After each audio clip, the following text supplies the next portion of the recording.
పవిత్ర రంజాన్ మాసం ఉపవాస దీక్షలో ఉండే ముస్లిం సోదరుల కోసం ఏర్పాటు చేసే ఇఫ్తార్ విందు ఆత్మీయత, మత సామరస్యానికి ప్రతీక అని పేర్కొన్నారు. ఉపవాస దీక్ష చేపట్టిన ముస్లిం సోదరులకు పండ్లు తినిపించి ఉపవాస దీక్షను విరమింపజేసిన దాసరి అనంతరం మాజీ ఎమ్మెల్యే మాట్లాడుతూ అన్ని మతాలు చెప్పేది ఒకటేనని, మనుషులంతా సోదర భావంతో కలిసిమెలిసి ఉండాలని ఆయన ఆకాంక్షించారు. 30 సంవత్సరాలుగా ఇఫ్తార్ విందు కార్యక్రమాన్ని ఇస్తున్నామన్నారు. ఈనాటి ఇఫ్తార్ విందు కార్యక్రమంలో పాల్గొన్న ప్రతి ఒక్కరికి ధన్యవాదాలు తెలిపారు. కార్యక్రమంలో బీఆర్ఎస్ పట్టణ అధ్యక్షులు ఉప్పు రాజ్ కుమార్, బండారి శ్రీనివాస్, పలువురు మాజీ కౌన్సిలర్లు, నాయకులు, పట్టణంలోని ముస్లిం సోదరులు, సోదరీమణులు పెద్ద ఎత్తున పాల్గొన్నారు.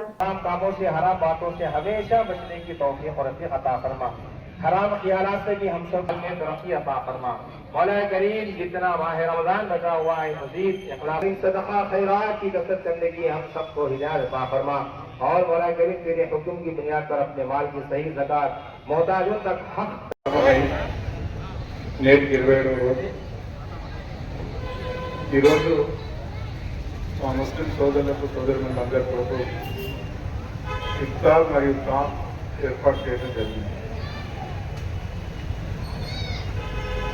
మేము దాదాపుగా గత 30 సంవత్సరాలుగా ఈ కార్యక్రమాన్ని నిర్వహించుకోవడం జరుగుతూ ఉంది.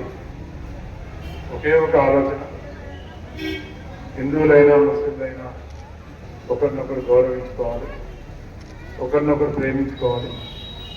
మనం అందరం ఇక్కడే పుట్టి పెరిగినాం, మన వతన్ ఇక్కడే. అందుకే మనం అందరం కూడా ఒక మంచి ప్రేమతో, అభిమానంతో కలిసి ఉండాలన్న ఆలోచనతో, ఒకరి సాంప్రదాయాన్ని ఒకరు గౌరవించుకోవాలి, ఒకరి మనసును ఒకరు గుర్తెరిగి నడుచుకోవాలనే ఉద్దేశంతో మరి పవిత్ర రంజాన్ మాసం సందర్భంగా ఈ ఇఫ్తార్ మరియు తామ్ ఏర్పాటు చేయడం జరిగింది. మరి మనందరికీ తెలుసు, ఈ మాసం నందు పవిత్ర ఖురాన్ అవతరించిన మాసంగా మనం ఎంతో భక్తి శ్రద్ధలతోని మరి ఆ ప్రార్థనా మందిరానికి వెళ్ళి ఆ దేవుణ్ణి ప్రార్థిస్తూ స్తుతిస్తూ మరి గడపడం జరుగుతూ ఉంటాం. ఈ సందర్భంగా ఇక్కడికి వచ్చినటువంటి మా సోదరులకు, సోదరులందరికీ ప్రత్యేకంగా ధన్యవాదాలు తెలియజేస్తూ ఈ సందర్భంగా రంజాన్ శుభాకాంక్షలు తెలియజేస్తా ఉన్నాను.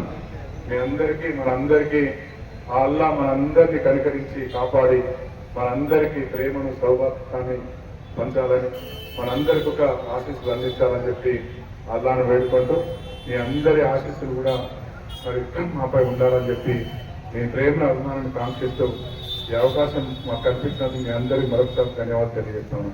Thank you.